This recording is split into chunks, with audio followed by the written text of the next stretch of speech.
Een van die karamats is daar. And there are a lot of his family and friends also daar begraven. But because it was not documented, we've lost it. The school said to us, okay, we will preserve the kramat. But the others, we don't know about, there's no proof. So they were building on these grounds because it was not documented. Then Imam Abdurrahman Bashir said to us, my dear brothers and sisters, it is important, this is a lesson for us. Everything must be documented. So we've got a beautiful story to tell. And I want to come to the point of the youth. You know, if we are not going to tell the story, the beautiful story to youth, we might lose our heritage. We might lose our youth. We might lose the vibrancy of Islam in this part of the world. Our duty is just to deliver the message. Sometimes worry ons vir ons, gaan die kinders verstaan, gaan hulle aan. Children love to hear these beautiful things about their forefathers. That is the nature of youth. They've got a lot of energy. So we must make use of the youth. One of the days, my dear brothers and sisters, we are going to be gone. In 50 years, 60 years, most of us will be gone. And our children will be left over and left behind to carry on the flag of La ilaha illallah, Muhammadur Rasulullah. My dear brothers and sisters, this is not just another gathering.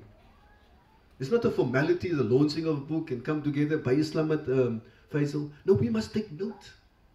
You know, like Imam Moti said yesterday on the radio, die stormers het maar nou vrot gedoen. So hulle went back to the drawing board om te decide waar het ons nou verkeerd gegaan. Now we must also go to the drawing board and say, waar gaan ons kinders? Hoekom hardloop ons kinders so verkeerd? Hoekom is daar soveel jong mense en drug addicts and gangsterism? And this is such a lovely community. And one of the answers to that is dat almal van ons het 'n rol om te speel. Wa ta'awanu 'ala al-birri wa taqwa. Imagine Allah says to us, and Allah doesn't say this to some people in Egypt, in Saudi Arabia, or in Kuwait, or somewhere in the world. Allah is saying to this ayah to each one of us, cooperate and help to attain goodness and morality and piety in your community. That's allemaal van onze responsibility. This deen is not about ana, I and I, about you. This deen is about the ummah. This deen is about humanity. Imagine the Nabi Muhammad ﷺ cried, Ya Rabbi, ummati, ummati, oh my creator, my ummah. Just imagine the Nabi Muhammad says to us, Allah has given each and every Nabi a da'wah mustajaba, a dua. If that particular prophet makes that dua for his ummah, Allah will accept. Wa ana iddakhartu. I, Rasulullah says, I have asked Allah to keep that dua back for the day of Qiyamah, so that I can intercede for each and every individual of my ummah, so that they can go to Jannah. It's not about me. That is why Rasulullah is Habibullah, the most beloved of Allah. Why? Because of his love and concern for others. I'm going to conclude now, and I hope that you are going to remember this hadith of our beloved Nabi Muhammad. It is meant for you and for me. Rasulullah says, Khayrun nas anfa'u lin-nas. Almal van ons wil die beste wees. Rasulullah said the hadith, the best of you are those who are the best for humanity, in the service of humanity. So may Allah subhanahu wa ta'ala bless this gathering here today, and may Allah subhanahu grant that so many people are going to benefit of the writings of Faizal Darries. We make dua for him, for his father, his mother, his whole family, that Allah subhanahu wa ta'ala grant him long life inshallah, to continue with the good work.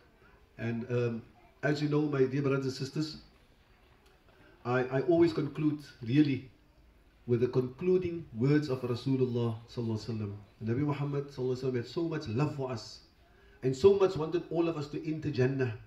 And his last words, he said, As-salah, as-salah. Please preserve your salah. Perform your 5 times salah. So that is what we need to do at any given opportunity, as a bookkeeper, as a carpenter, as a dressmaker, as a housewife. Everybody, not only the imams and the sheikhs and maulana must speak about it, all of us must speak about the preservation of the salah, our connection to Allah subhanahu wa ta'ala.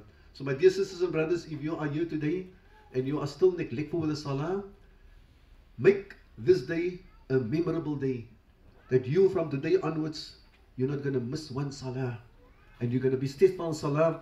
And not only you, but you are going to make sure that your children and all your grandchildren will make salah, inshallah. Once again, shukran for inviting me.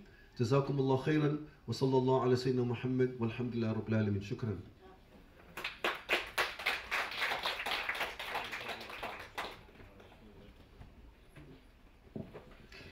I would like just to put a comment there by Sheikh Gabriels. You know, my father and mother, they are quite, you know, in their beautiful age.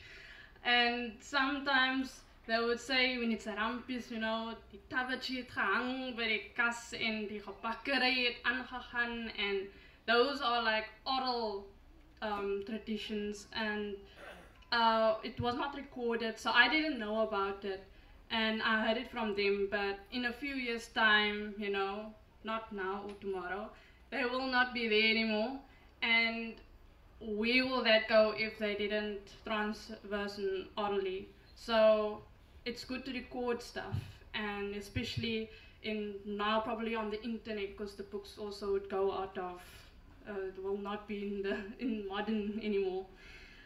So the next speaker began researching the history of Muslims in the Strand and obtained his master's degree at the University of the Western Cape in 2006. The title of this thesis was Islam in the Strand 1838 to 1938. He received the Senior Lifelong Learning Award from the university in 2009 and the Western Cape Provincial Arts and Culture Award in the Heritage category. Having published several books on the subject Islam Roots in the Western Cape, the most recent being The Strand Muslim Community, 1822 to 1966. Mr. Ebrahim Gabriels.